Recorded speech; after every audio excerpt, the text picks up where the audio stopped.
বাবরি মসজিদ কি কারণে ভেঙে দিছিল? ভারতবর্ষের মুসলমানের ইতিহাস ছিল। 500 বছর আগের কথা গানে গানে সবই বলিব। সম্রাট বাবরের একটি সেনাপতি ছিল। 1528 সালে মসজিদ নির্মাণ করিল। বাবরি মসজিদ নামে এই মসজিদটির নাম দিল।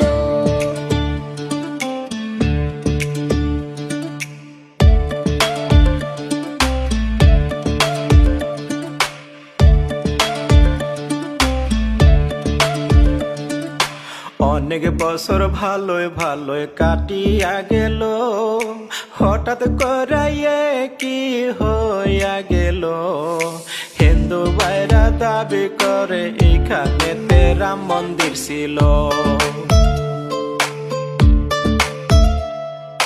হিন্দু মুসলিমের মাঝে একটা বিভ্রান্ত সৃষ্টি হইল।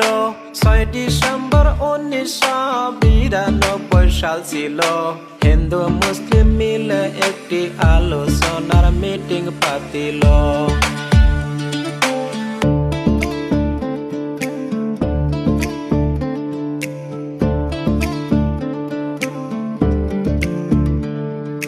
রাম মন্দির ভেঙে দিয়া মসজিদ বানাইছে, হে বলিয়া হিন্দু বাইরা দাবি করতাছি।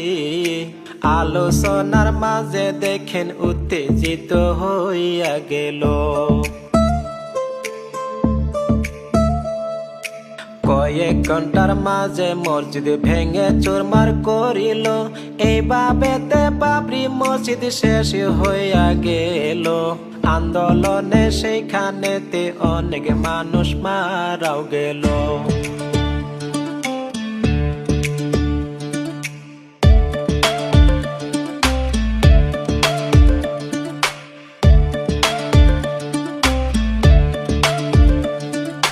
মসজিদের মাটি নিয়ে কেস চলতেছিল।